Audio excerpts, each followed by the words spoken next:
Place in the Western Conference at 31-14 despite injuries piling up for multiple players on their roster. Kawhi Leonard has played 34 of 45 total games so far, and Paul George will miss his 8th straight game tonight due to a hamstring injury. According to The Athletic, there are some teammates who have struggled with the organization's preferential treatment that is afforded to Leonard and George. Andre, are you buying that the Clippers locker room is having friction? And actually, I'll hold because I want to hear from Stephen A. first. We haven't heard from you, Stephen A. Do you buy that? I'm not going to say that. And the reason why, listen, I'm not going to challenge the report. I'm a firm believer that you have reporters out there. You get it. Believe guys are just at home writing and making stuff up. Somebody told that reporter that, okay? I'm going to show respect to my industry in that regard. But does that mean it's true? Probably not.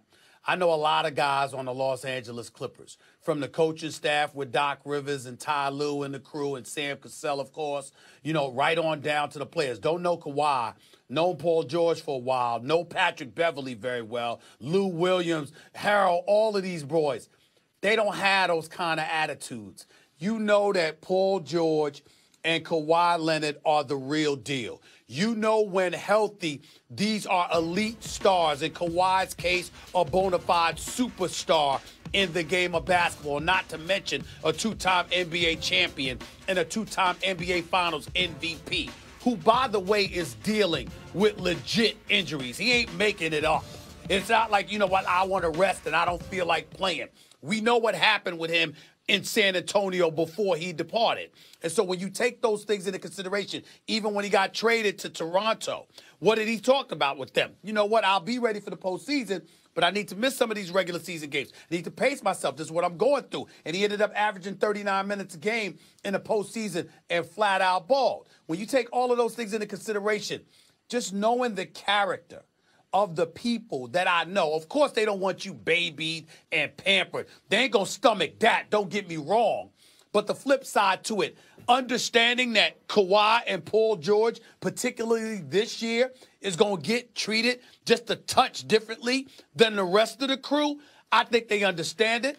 I think they got the intestinal fortitude to deal with it. I think there ain't no boys on the Clippers. They're all men. And if they got a problem, they're going to let you know. And they ain't going to tell the media. They'll walk right to your face, and they'll tell you they have a problem with it. These brothers are made of a different ilk. I'm not going to disrespect them like that by saying, oh, behind their back, oh, we got a problem with Paul George and Kawhi Leonard. I don't believe that about these brothers. I don't believe they made up like that. When you say no boys on the Clippers, it reminds me of Phil Jackson. Said NBA, no boys allowed. Well, he never played rookies and stuff, right?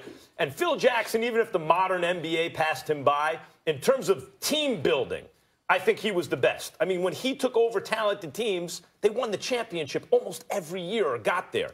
And he talks about the 5 stages of team building. Let me tell you where I think the Clippers are right now.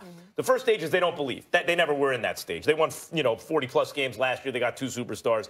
Then it's the cynical about improving. Like, I don't really believe we can. They're not in that stage either. Then it's, they believe stage 3 is each individual thinks they can achieve greatness individually, but what about helping your teammates, right? Then stage 4 is when you get really, really good teams. They know that they pass the ball, that stuff. Stage 5 is magic, he calls it. They don't even worry about their opponent. Stage 4, it's like, we're better than you. Stage 5 is like, we're not even thinking about you. We're trying to get the. Okay, I think the Clippers are transitioning from stage 3 to stage 4, where they're not, some of them maybe not taking personal responsibility, thinking that they're victims of circumstances, but they're transitioning now. You hear about team meetings and stuff like that, maybe bonding stuff. They're transitioning now to the point where they're going to start to understand, to get the best out of themselves, they need to get and so that's where they are. And let me tell you something. This Clippers team in stage 4 is going to win the championship. Don't let them get to stage 5. Don't let this team get to stage 5, particularly if they get a shot blocker at the trade deadline. It's going to be a problem. I agree with both of you. And what I will say is, I know Lou Williams really well, just from playing with him. And I've just watched him throughout his career since he's been moved on to different teams. And I saw something different in him 2 years when he was with the Clippers and he first started filling out his way. He was communicating verbally to his teammates. Told a rookie one time, hey, man, shut up. go play. Hey, man, get to your spot. I said, whoa. I said, this is, I like this Lou. So I've been watching him, you know, from behind the scenes since we're brothers, and I'm saying this is a mature Lou. This is a grown-up Lou. So I don't think that whatever this report is, I think it's kind of blown out of proportion. You know, you might say one day, man, this guy didn't practice yesterday. Or, man, he was, you know, he took my massage spot. And then it might goes into, oh, he's getting special treatment. But what we understood on the Warriors team is, I would say it myself. Hey, Steph, you don't practice today. Clay, don't practice today. Draymond, take my massage spot. Everyone on the team knew it. And that's when you get to stage 4, stage 5. It's like everything's lining up, and we all have an understanding. You need an Iguodala or two on your team. Who's that guy on the Clippers? You're saying that's Lou Williams? Guys? Lou Williams is there. I will give it to him. He hasn't got as far into the playoffs or to the finals, but he has the right mindset that I've seen on the court. Go ahead, Stephen A. Couple of things. Number one, let's take the coaching staff seriously in terms of not just their coaching ability. One of the greatest assets Doc Rivers has is that he can be a leader of men, and he'll hold you accountable, and brothers respect him profoundly for that. Sam Cassell is a real dude. Ain't no fake or phoniness about a Sam Cassell. Ty Lue is a championship coach that has proven his mettle. Let's pay attention to that. Then let's also look at a guy like Lou Williams. Dre just brought it up. You know what Dre didn't bring up? Lou Williams, perennial 6th man of the year, star off the bench, scoring machine. Do y'all understand that Lou Williams is underpaid by about 18 to 20 million a year? He's making $8 million. $8 million this year, $8 million next year. Lou Williams could easily sign a contract today getting 24, 25 million a year, and nobody will blink. Everyone knows he deserves it. And Montrezl Harrell, that dude, is in the last year of his contract making $6 million a year. These are not brothers that's going to worry about how somebody's being treated. These are brothers that's going to go out there and ball and are about winning. And, oh, by the way, we will reap the benefits. If ever there were guys that had that mentality, is those two along with Patrick Beverly. Let's win and watch what we get as a benefit of it. That's their makeup, man. That it really is. They're the real deal in that regard. They really are. And that's why it comes together. All right, we're just going to take a quick break. Andre, you're going to stick around with us? Yes, ma'am. Thank you for gracing us with that. All right, much more to come on. And that would be Zion Williamson. Now, when he did make his debut a couple nights ago, it was a night to remember. He scored 22 points in his NBA debut, 17 of them coming in that fourth quarter. But Alvin Gentry made the move to pull Zion minutes. Now, Zion addressed the prevailing question about his size and his weight on the Woj pod. Take a listen to this. There's really no comparison to me because I try to add every level to my game. You know, my body's just built different.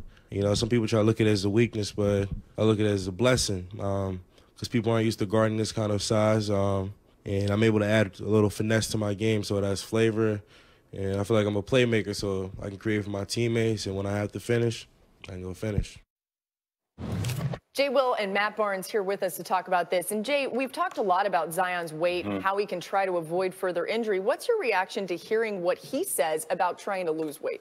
Well, I mean, obviously he's going to try to lose weight. The question is, where do you lose weight from? And according to the team, he has 8% body fat. Now, I know a lot of people probably want to debate that, and that's fine. But seeing him up and close in person, it's one thing to see him on TV. See him in person, it's different. You can tell that is all chiseled muscle. And it does make him a point center in today's game. Does he need to lose some pounds? Yes. But I don't think we need to talk about him losing 20 pounds or anything like that. I think it's just he's confident in his weight. He's confident, and that's the most important thing. He understands his body. He's had this type of body his whole life. So he's just learning how to maneuver now. He's still 19, young kid. I think he's going to lose a handful of pounds just over the push of the season now that he's back playing day-to-day practices, traveling, playing in games. But overall, if he can control his weight, like I said, I think we're nitpicking things here and there. I want to just give him a chance and let him get out there and play. He is not Charles Barkley. Right, Charles came on this show and he said when he first got in the league, Moses Malone said to him, "You are fat," and that changed. Yeah. That's not what he is. Right. He's big, and there's an enormous difference. And he is not going to learn to jump and land differently, and he is not going to have a different body type than the one that he has. He's going to be Zion Williamson, and either